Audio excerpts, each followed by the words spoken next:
film pendek ya, yang saya udah tulis di FB itu kan. Film pendek tentang apa itu? Potongan film judulnya Sejuta Sayang Untuknya ya. Untuk DE apa untuknya ya? Ya. Sejuta Sayang untuk DE. Iya.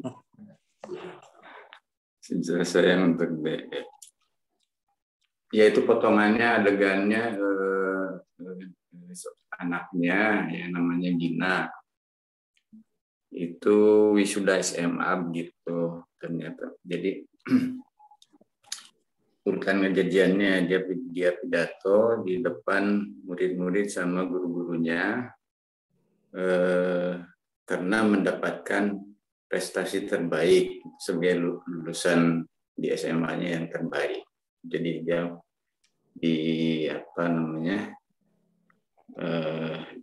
diminta untuk pidato gitu. Dalam pidatonya dia bilang dia bercerita tentang ayahnya, mumpung ayahnya nggak hadir. Jadi bahwa ayahnya itu kerjanya itu sebagai pemain film figuran. Gitu. Walaupun sebagai pemain figuran dia mencintai profesinya, gitu ya. Tapi walaupun dengan keseharian yang kekurangan, gitu ya. Sampai-sampai ya ngutang di warung sana sini, begitu. Lalu anaknya juga membantu ayahnya untuk mencarikan pekerjaan yang lain yang dengan penghasilan lebih tetap, tapi ayahnya menolaknya. Ya dia menceritakan bahwa dia dilahirkan, tapi kemudian ibunya itu meninggal pada saat melahirkan dia, gitu. Sehingga ayahnya itu ya merasakan kehilangan istri ya, dengan kelahirannya. Dia merasa mungkin kalau dia tidak dilahirkan, mungkin ayahnya masih bahagia dengan istrinya, begitu. Tapi di sisi lain dia juga menceritakan walaupun ayahnya itu pemain figuran, tetapi dalam hidupnya itu dia ternyata pemain utama gitu bagi kehidupannya. Jadi dia merasakan cinta ayahnya walaupun ayahnya itu kehilangan yang istrinya yang mencintainya. Gitu. Walaupun dengan kehidupan sulit begitu ya, dia mau ujian itu harus latihan online kan, harus ada HP gitu. Kayaknya nggak bisa membelikan HP untuk kebutuhan dia begitu, sampai ya udahlah ngapain juga ikutan gitu.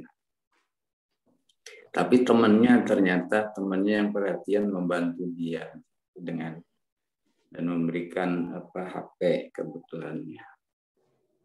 Jadi di akhir pidatonya dia nyatakan bahwa ya walaupun ayahnya itu pemain figuran, tetapi baginya itu pemain utama di dalam hidupnya, sehingga sangat menghargai ayahnya. Baru kemudian ayahnya itu datang gitu, muncul ke gedung itu dan menyambutnya. Itu ceritanya begitu ya. Jadi saya melihat apa yang terjadi bahwa ya dari sudut apanya itu film itu memberikan pelajaran gitu tentang hubungan ayah dan anak. Pelajaran tentang hubungan ayah dengan anak, walau dengan kehidupan katakanlah serba sulit begitu, tetapi dengan tetap dengan kasih sayangnya yang ada ya, yang ayahnya tetap mencintai anaknya, jadi anaknya merasakan juga gitu cinta ayahnya, akhirnya ya muncul ya pengakuan itu di depan orang banyak. Jadi kalau dari sisi mengapa, yang saya pahami mengapanya ya, bahwa memang ayahnya itu namanya, dalam perannya namanya Sagala, mengalami kesulitan mungkin karena karena kesedihan gitu ya, kesedihan ditinggalkan oleh istrinya gitu ya, yang dicintainya. Namun dia masih bisa berjalan karena ya bagaimanapun mencintai anaknya gitu ya. Boleh jadi karena kesedihan mendalam itu, kemudian ya pekerjaannya atau prestasinya tidak mengalami perkembangan barangkali. 200. Jadi dari sisi itu, jadi itu juga menjadi cerminan, gitu ya. Cerminan buat saya. Oh ya, sisi setiap kesulitan ya, setiap kesulitan pasti ada hal lain yang positifnya gitu Bang. Ada hal positif yang justru harus dinampakkan gitu kan, supaya bisa lebih dirasakan kebermanfaatannya ataupun pengaruh positifnya jadi lebih besar lagi gitu. Misalnya ya yang sebagaimana yang disampaikan anaknya itu di pidato. Mungkin begitu ya koreksinya Bang. Saya belum paham apa yang dimaksud dengan 3 poin itu. Siap. Oke. Bismillahirrahmanirrahim. Assalamualaikum warahmatullahi wabarakatuh. Selamat pagi. Kita lanjut lagi. Yang ingin kita ketahui dari sebuah film itu perpindahan modus diri kita ya dalam melihat film itu. Menyadari perpindahannya itu sangat sangat penting, karena itu menunjukkan kemawasan ya dalam memahami informasi.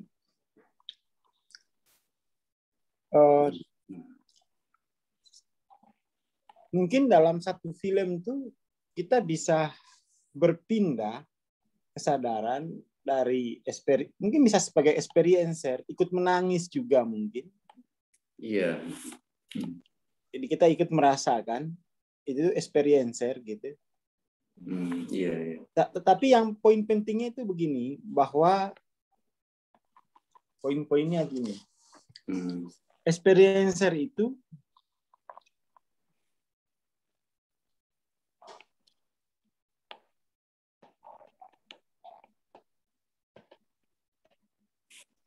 dia mengalami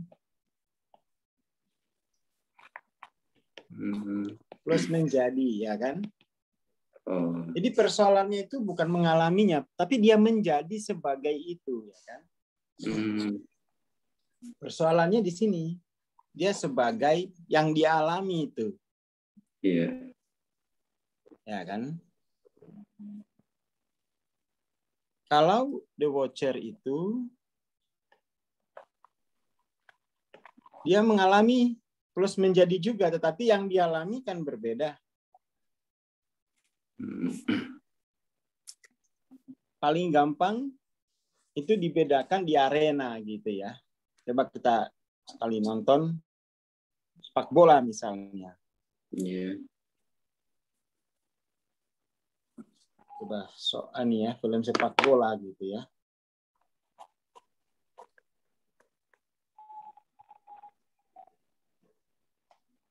Yang ada teriakan penontonnya gitu ya. coba.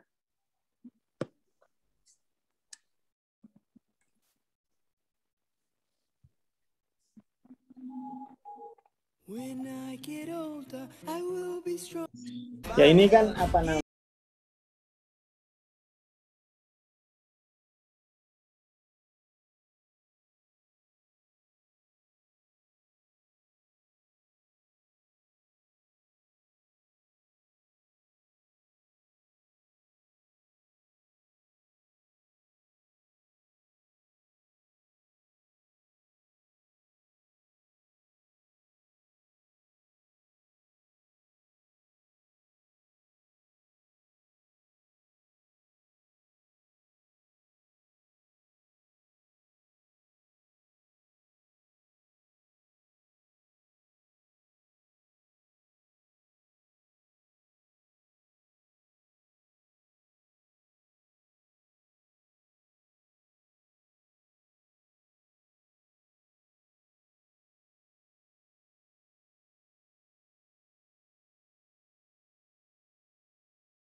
Mesti bedakan ya. Jadi penonton itu dia terus-menerus mengantisipasi perubahan. Ya. Mengantisipasi perubahan di layar itu ya. Jadi pengalaman yang dituntun oleh perubahan pada frame-frame itu watcher itu. Jadi komentator itu bisa sebagai watcher juga, bisa sebagai observer gitu ya. Oh, ini perlu sadari betul ya, karena ini perkara yang halus batin gitu ya. Iya. Bedanya dengan experiencer gimana itu, Bang? Kalau experiencer yang mengalami langsung. Misalnya begini, experiencer misalnya dia menangis. Iya. Kalau penontonnya dia ikut menangis, maka kan kemudian dia mengalami tangisannya itu sendiri kan.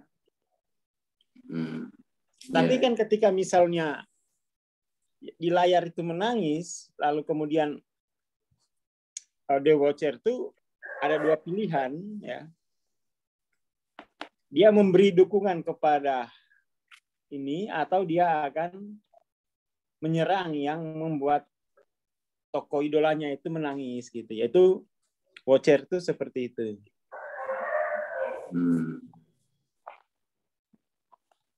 Jadi watcher itu mirip-mirip komentator, tetapi komentarnya itu masih berbasis emosi ya. Tidak objektif. Itu watcher. Ya kayak analisis perayaan pesta demokrasi di warung kopi lah ya. Kayak orang debat kusir begitu, itu watcher itu. Itu watcher.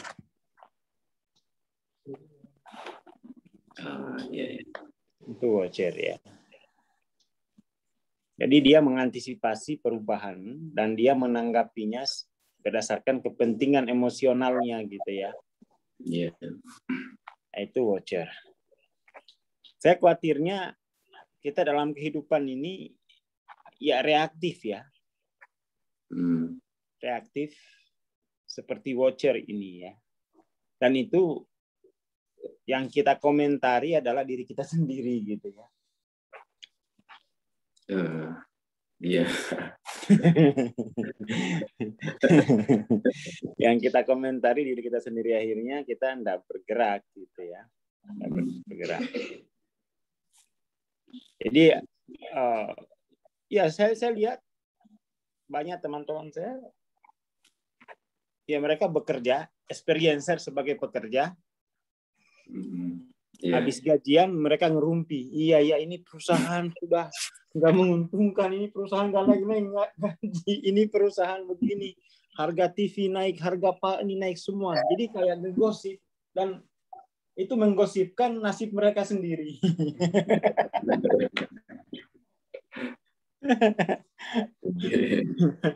Ya, jadi celaka sekali. Sudah menjadi experiencer, menjadi watcher habis itu. Jadi kan kayak mama yang suka nonton sinetron gitu. Itu kan sebenarnya mereka punya ruang untuk menjadi the watcher setelah menjadi experiencer gitu. Hanya seperti itu. Itulah bisnis gosip. Tapi itu pun bagus, ya. Artinya mereka kan menjadi experiencer itu melelahkan, ya. Dan mampu menjadi watcher itu sangat menggembirakan, ya. Keluar dari experiencer itu mengambil jeda jadi the watcher itu menggembirakan, menyenangkan bagi mereka. Tetapi itu tidak produktif. Hanya menyenangkan. Hanya menyenangkan, tidak produktif. Kalau dilakukan bukan untuk tujuan transendensi. Tapi kalau untuk tujuan transendensi itu nanti kan kelihatan, oh dia di sini, dia di sini, dia di sini, gitu kan? Betul.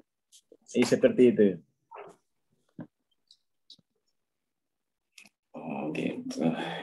Ya, jadi jangan sampai kita ini setiap hari berpikir hanya sebagai the watcher dari pengalaman kita sendiri. Kita bahas Pak Jokowi, ternyata itu sebenarnya bahas diri kita sendiri. Ya kan? Kita bahas refleks proyeksi saja, hanya ganti toko. Jadi yang dibahas Pak Jokowi, tapi sebenarnya yang dibahas itu adalah penderitaannya yang kemudian itu diproyeksikan sebagai tanggung jawab Pak Jokowi misalnya. Nah, itu kan watcher itu begitu, ya. Watcher itu begitu. Kalau observer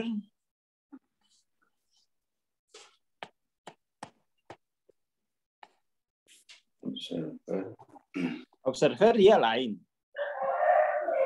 Observer dia mulai mengamati. Kenapa perilaku experiencer begitu? Ada hukum apa? Ada hukum apa yang mengontrol perilakunya? Itu observer itu seperti itu. Dia akan mempelajari hukum di balik perilaku.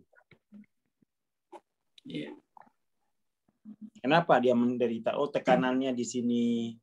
Oh, karena experiencernya ini terjepit misalnya, kan gitu. Jadi dia ada analisis prinsip di balik perilaku gitu, ya.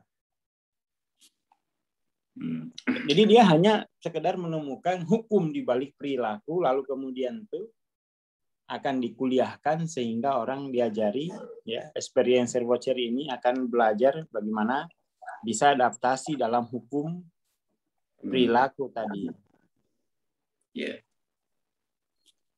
Seperti itu.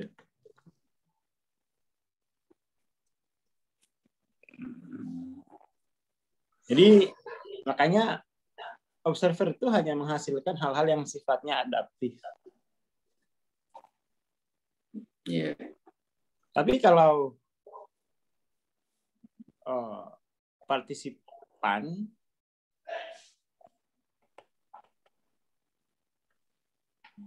dia tidak lagi mempelajari hukum apa di balik perilaku, tetapi memang dia mengetahui bahwa keterikatan dalam hukum itu karena partisipasi jiwamu gitu. Jadi kamu kena dampak hukum ya karena kamu berpartisipasi, itu partisipasi jiwamu sendiri. Maka kemudian seorang the witness dia akan mengevolusikan jiwa biar tidak kena hukum yang menyengsarakan. Itu baru namanya healing and recovery di situ. tidak sekedar adaptif, ya. Tidak sekedar adaptif dalam hukum-hukum ruang waktu. Jadi kalau nggak mau tertekan, jangan menjadi PNS misalnya, ya kan? Evolusikan jiwamu jadi bos, misalnya begitu. Ya kan, bukan kemudian disuruh kamu harus jadi PNS tuh ya jangan terlalu ini ya. Selamanya ya adaptif seperti itu. Selamanya akan terus mengeluh, ya. Selamanya akan hanya treatment gitu ya. Selamanya akan terus mencari pelarian misalnya. Ya karena memang jiwanya tidak kreatif. Terbatas, padahal kehidupan itu kan membutuhkan kreativitas tinggi ya untuk kita isi. Ya. Nah, seperti itu. Jadi partisipan itu bekerja pada tingkat jiwa. Ya. Menyembuhkan jiwa biar tidak bereksistensi pada penderitaan, pada ruang yang menciptakan penderitaan. Jadi bukan kemudian harus ikut training, misalnya menjadi pegawai yang berprestasi, bukan. Tinggalkan. Tapi kalau aku tinggalkan, terus hidup dengan apa? Disitulah sembuhkan, pulihkan kreativitasnya. Biar kalau tidak di situ pun dia lebih kreatif gitu. Iya. Ya kan? Seperti itu. Itu soal partisipan gitu ya. Beda dengan kreator. Kreator itu mulai bekerja pada tingkat, kalau tadi pada tingkat jiwa, kalau kreator itu bekerja pada tingkat informasi ya. Dia memproduksi banyak informasi untuk menumbuhkan keseluruhan ini.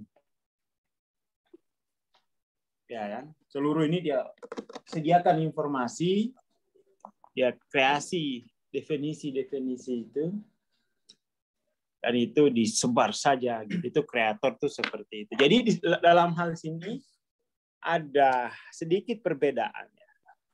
Kalau yang saya lihat, kalau di Hawking itu kan karena Hawking itu mempelajari tradisi apa ya.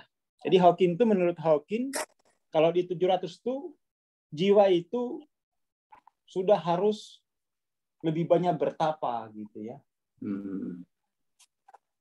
Tapi kalau di dalam tradisi Islam misalnya, justru harus banyak berdakwah. Dia tidak pasti. Jadi yang ditulis Hawking itu kalau 700 itu mungkin dia sudah sudah menemui sudah di dalam gua, itu hanya contoh dari sebuah tradisi. Ada tradisi lain di tingkat ini misalnya, dia semakin luas dakwanya gitu ya. Iya. Jadi yang ditulis Hawking itu perlu dipahami bahwa itu hanya contoh dalam sebuah tradisi. Dan Hawking sendiri itu kan dia mengajar terus. Dia tidak terus bertapa gitu kan. Jadi kita perlu bandingkan tuh ya yang ditulis Hawking di bukunya dengan pengalaman spiritual, ya, pengalaman spiritual dalam berbagai tradisi gitu kan, dalam berbagai tradisi ya, seperti itu. Misalnya para nabi itu kan banyak berdakwah dia. Iya. Kesadarannya berapa ya? Nabi kan. Ya, jadi khawatirnya kalau baca buku Hawking kalau 700 itu harus moksa gitu. Itu hanya sebuah tradisi ya begitu. Iya. Di tradisi lain ada perilaku yang berbeda. Seperti itu. Kalau kita lihat guru-guru kita kan semakin luas pergerakannya gitu ya. Bahkan dia tidak butuh pesawat untuk bergerak. Ya bisa muncul di mana saja gitu kan. Ya. Artinya ya semakin aktif. Ya kan? Semakin aktif ya untuk menyebarkan cahaya keilahian itu. Tidak hanya dalam mode silent transmission, tapi juga dalam mode dinamik, ya. Dinamis gitu. Yeah. Itu tergantung tradisi spiritual yang dia ikuti gitu ya. Seperti itu.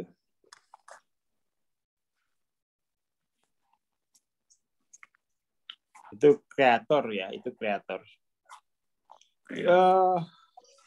Yang menjadi perhatian itu adalah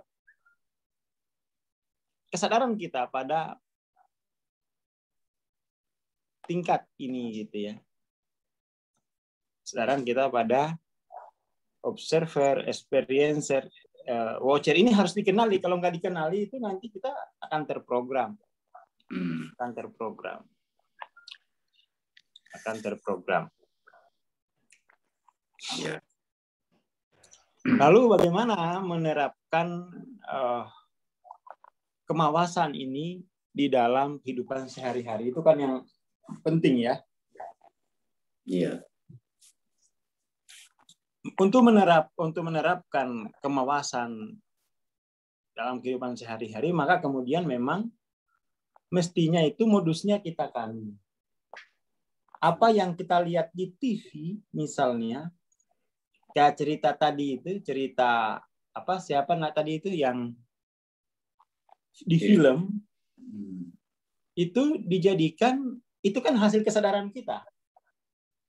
Jadi pesan yang kita tangkap dari film itu kan kesadaran kita tuh. Kesadaran kita atas film itu. Jadi kita di sini mulai berbicara secara live ya. Jangan-jangan sebenarnya ketika dia berbicara itu pemeran langsungnya ya itu tidak seperti kesadarannya Pak Sarif gitu kan. Iya. Itu yang paling penting menyadari ya bahwa apa yang saya tangkap itu hasil kesadaran saya sendiri sebenarnya. Oh, iya, iya.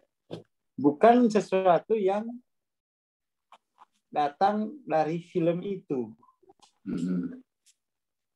Bukan dari film itu, hanya men-trigger untuk munculnya kesadaran itu. Itu yang paling penting ya. Jadi membedakan antara dunia simulasi dengan live ya. Itu harus sudah mulai kritis pada live. Apa kalau di live seperti itu? Kan belum tentu. Ya kan? Yang mengalami live kan kita. Yang mengalami live itu kita gitu ya. Iya. Sementara di screen itu kan itu dunia simulasi saja. Dunia dengan urutan tertentu gitu kan. Iya. Jadi itu kita mulai membedakan itu ya. Kalau kita ini di dalam live. Di dalam live itu sebenarnya lebih mudah kehidupan itu dalam live itu. Dalam live itu hanya ada dua itu perilaku. Kita mau berpartisipasi di mana? Berpartisipasi. Apa sih arti berpartisipasi? Memberi perhatian.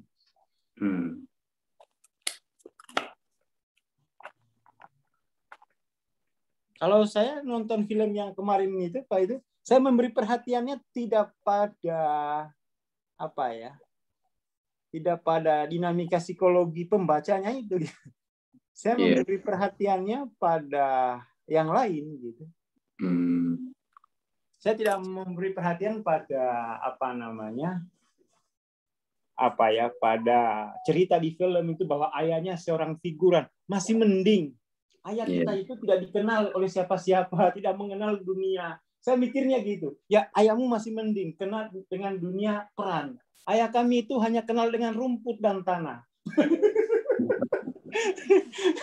Kamu segitu aja udah. Kami apa namanya? Kami ini ayahnya itu tiap hari bertarung nyawa di laut gitu ya. Jadi masih kurang ini dia. Apa namanya?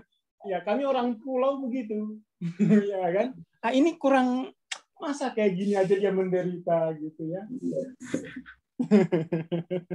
Nggak bisa dikondisikan dengan film. Itu enak kamu di situ. Ada lampu. Kami sekolah itu harus berhadapan dengan ular, dengan anjing liar, Ya kan? Saya pernah seminarnya Pak Andri Wongso waktu itu. Oh, ya.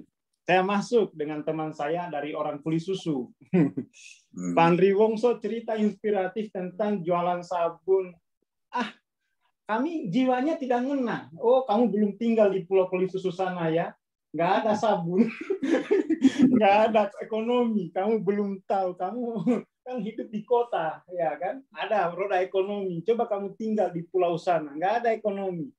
Jadi kurang inspiratif bagi kami itu cerita-cerita orang-orang yang tinggal di kota gitu. Kami disuruh merasakan merasakan heroiknya, enggak heroik.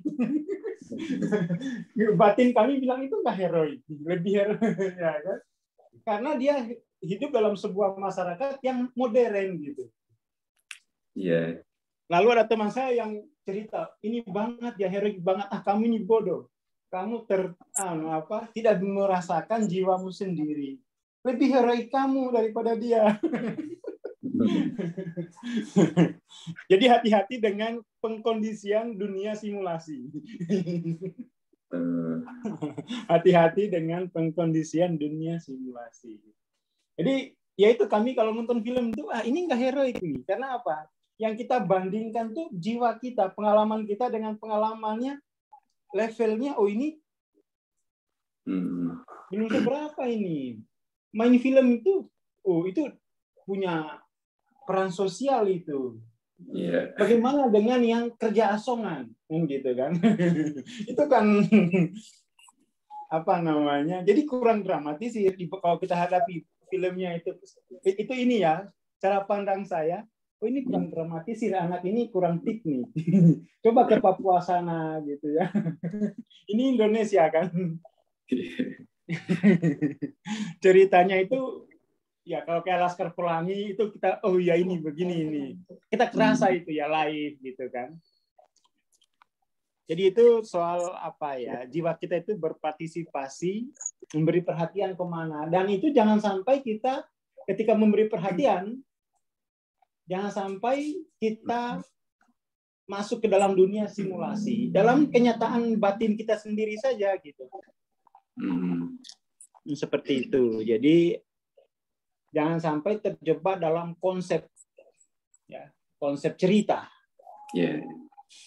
Nah, kebanyakan itu kita dalam sehari-hari itu terjebak dalam konsep cerita.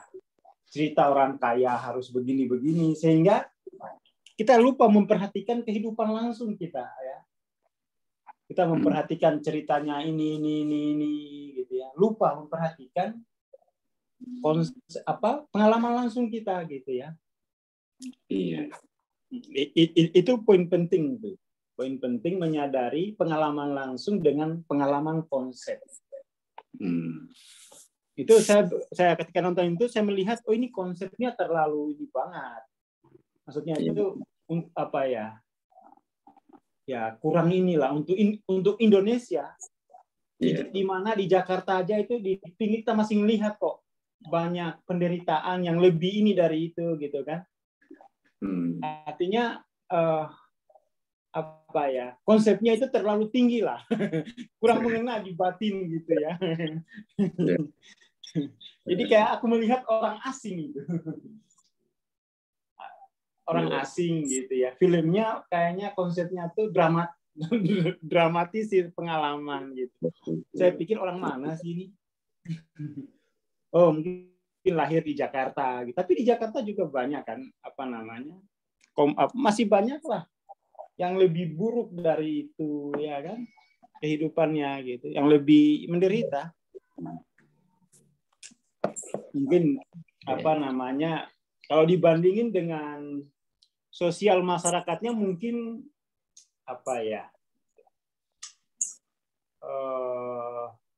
jadi itu mengkritisi ide filmnya ya, bukan ini. Saya malah mengkritisi ide filmnya waktu nonton ini. Bukan fokus kepada perannya itu gitu. Saya malah melihatnya memberi perhatian pada idenya. Ini idenya kayaknya nggak Indonesia banget ya. Itu perhatian saya waktu itu. Ya. Itu soal partisipasinya di mana tuh. Jadi apakah ke ide filmnya, apakah ke filmnya, ya kan? Atau mungkin ke tata cahayanya gitu. Itu partisipasinya itu silakan saja diberi perhatian yang mana. Dan memberikan apa namanya. Jadi kita memberikan masukan apa pada ide filmnya misalnya. Itu berpartisipasi. Jadi bukan kita misalnya berpartisipasi itu ikut ikut berpartisipasi, ikut menyelenggarakan. Oh, idenya harusnya kayak begini nih. Untuk keindonesiaan ya.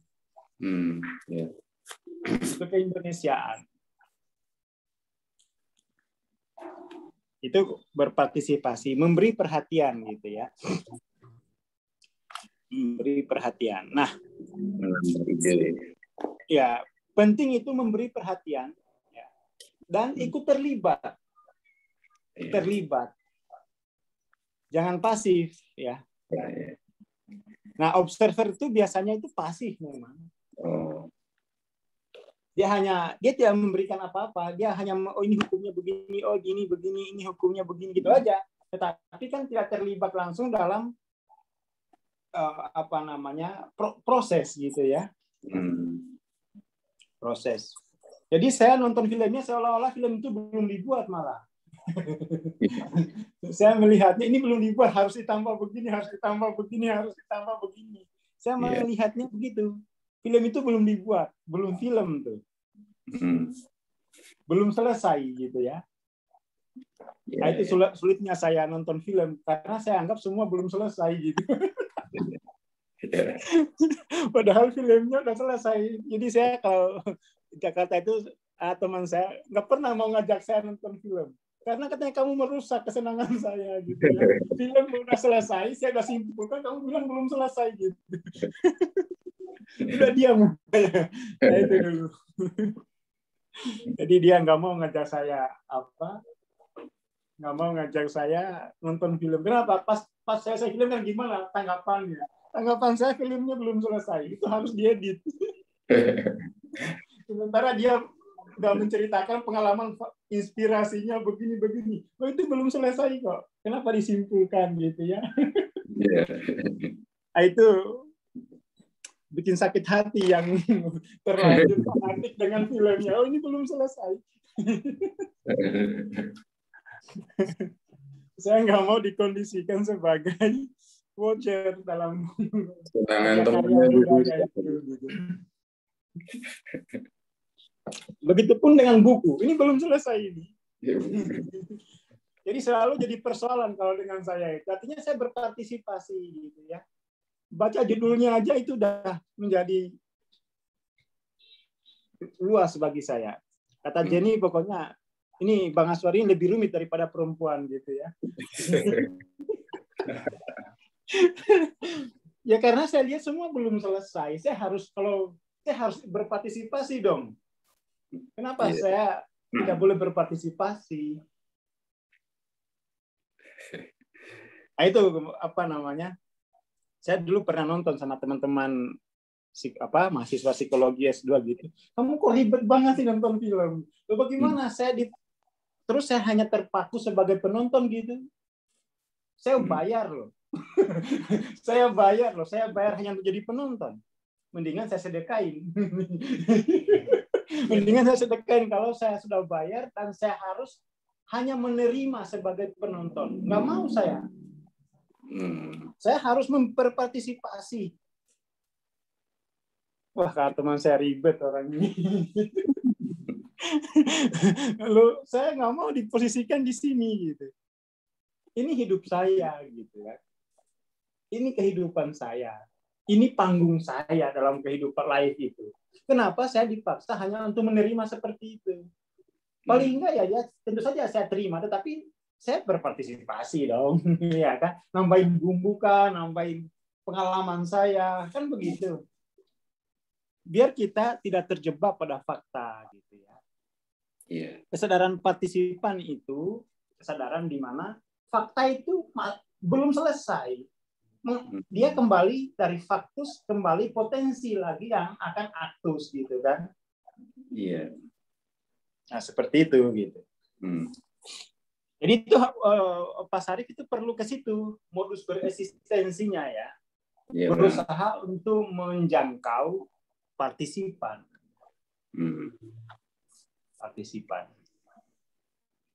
Jadi ini tidak ada yang selesai gitu ya. Tidak ada yang selesai. Jangan sampai ceritanya selesai. Kita masih hidup ini. Oh gitu. Ya, kita masih hidup, Bos. Kita masih hidup. Belum selesai gitu. Nggak ada yang selesai di dunia ini kecuali di film. Di end gitu. Mana di end? Saya masih partisipasi. Ya, itu kesadaran partisipan itu ribet pokoknya sama saya. Karena belum selesai dan orang itu ingin menutup cerita dan mendapatkan kebahagiaan kecil ya di masa lalu. Kok saya enggak?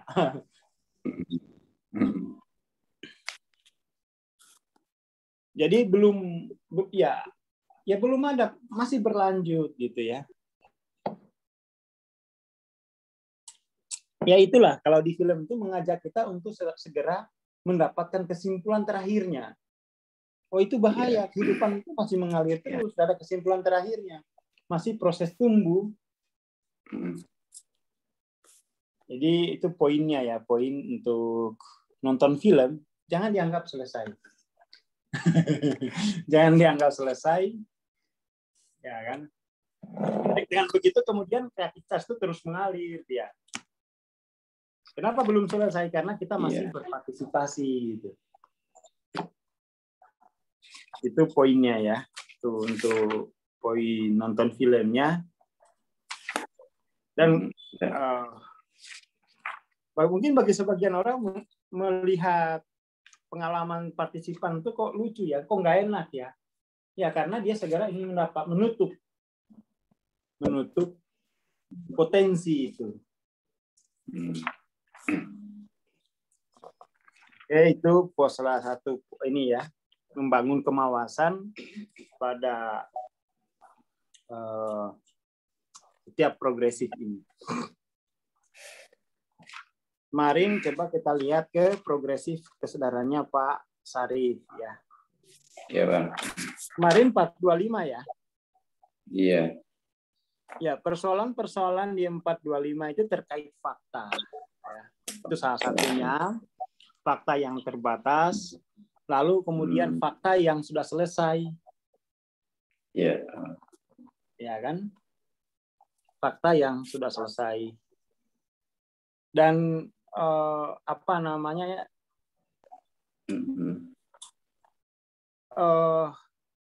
425 itu apa ya?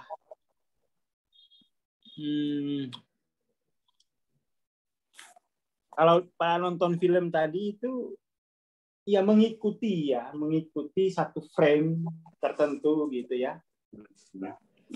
Dan frame itu ada endingnya gitu ya.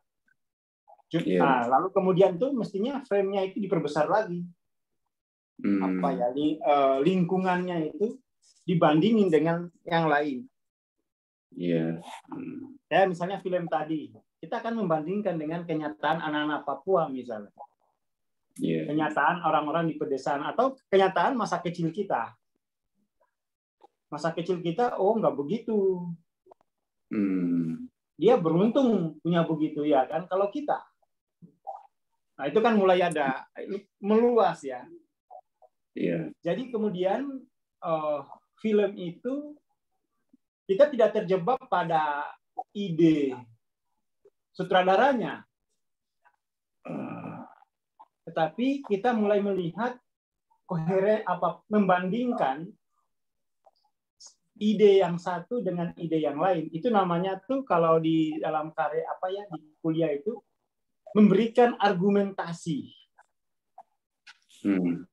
Ada pernyataan argumentatif itu kan nggak bisa hanya satu pihak tuh.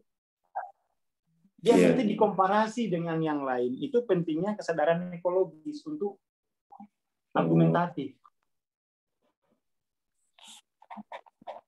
Itu untuk argumentatif. Tadi dalam kesadaran apa ya, tesis namanya kan. Tesis itu kan harus argumentatif. Iya. Tidak hanya deskriptif kan. Itu kan tesis itu harus argumentatif kan. Kita membandingkan, dan membandingkan tuh begini. Membandingkan tuh posisi di sini, dibandingkan dengan yang di bawah gimana? Dibandingkan dengan yang di atas gimana? Ya kan? Kalau kiri kanan nggak usah. Kenapa? Ya kan sama ini. Kalau kiri kanan kan sama ini. Ya kan? Ini kan sama. Jadi argumentasi itu dibandingkan dengan yang di satu tingkat di bawahnya dan satu tingkat di atasnya. Itu baru kemudian itu akan menghasilkan ya sesuatu yang baru. Menghasilkan pertumbuhan baru pada diri kita. Masalahnya kan kita menerima saran dari tokoh-tokoh kita budaya bahwa hanya kalau ini lihat di bawah saja, jangan lihat di atas. Oh salah, di bawah dilihat, di atas dilihat. Jangan hanya lihat di bawah, seolah-olah kita paling tinggi itu. Lihat juga di atas untuk melihat seberapa terbelakang kita ini. Jadi lihat di atas biar kita mengerti seberapa terbelakang. Lihat di bawah biar kita itu tidak merasa terpuruk sendirian. Ya kan? Yes. Jadi saya agak kritis. Kamu kalau ini sama orang lihat yang lebih rendah di bawah kamu, ya jangan lihat ke atas lah. Konteksnya apa dulu? Iya betul. Kalau saya merasa kacau, maka saya melihat yang lebih kacau itu membuat saya jadi terpuruk saja, tidak kacau gitu kan.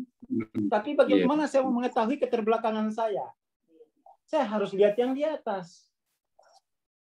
Jadi, ya biar saya kemudian harus menyesuaikan dengan yang di atas, tidak hanya diam di tempat. Gara-gara saya hanya fokus lihat orang yang banyak yang lebih kacau dari saya, sehingga saya hanya merasa terpuruk. Bagaimana dengan keterbelakangan saya? Nggak usah dilihat, Pak. Nggak mau saya kalau begitu. Nggak mau. Itu banyak ceramah-ceramah saya kalau masuk ceramah langsung hidup saya. Loh ini salah ini. Oke ya, melihat ke bawah. Iya. Itu biar kita tidak merasa kacau, biar tidak kacau. Iya. Hanya terpuruk. Melihat ke atas itu untuk menyaksikan keterbelakangan kita. Itu penting, itu kesadaran ekologis seperti itu. Ya kan? Kesadaran ekologis seperti. Kalau kiri kanan mah sama semua ini kan. Kita kan tinggal ini kan kalau kiri kanan ini kelas yang sama ini. Kalau di sini ya kelasnya sendiri. Kalau di sini kan dia punya kiri kanan sendiri gitu kan. Kiri kanannya sendiri. Kalau di sini baru kiri kanan kita ini gitu ya. Iya. Itu untuk Pak Sarif. Jangan untuk kesadaran ekologisnya itu lihat ke atas untuk mengetahui keterbelakangan. Lihat ke bawah untuk mengetahui oh saya ini terpuruk, tidak gelap, tidak kacau. Iya. Itu sangat diperlukan oleh jiwa untuk tumbuh ya. Harus treatmentnya itu begini, ekologis dia. Kiri kanan gitu dilihat juga, tapi itu biasanya kan yang satu level. Ya kan? Iya. Satu level. Itu untuk Pak Sarif ya, biar ada progresifnya. Seperti itu. Oke ya Pak, ini jam 9. Nanti karena ada BBH Divine Matrix. Iya, makasih. Ya. Oke ya, terima Kasih, kasih Bang untuk Mr. Amin ini. semuanya. Paling enggak naik 5 poinnya itu cara apa namanya? Melihatnya itu atas bawah, kiri kanan. Ya kayak nonton film tadi itu, saya melihatnya ekologis aja gitu kan. Oh, dia belum rasain kejadian apa orang ini. Idenya ini loh, idenya ya. Berarti idenya ini nggak dikomparasi dengan ide orang ini gitu. Seperti itu ya. Terima kasih teman-teman. Selamat pagi. Assalamualaikum warahmatullahi wabarakatuh. Waalaikumsalam warahmatullahi wabarakatuh.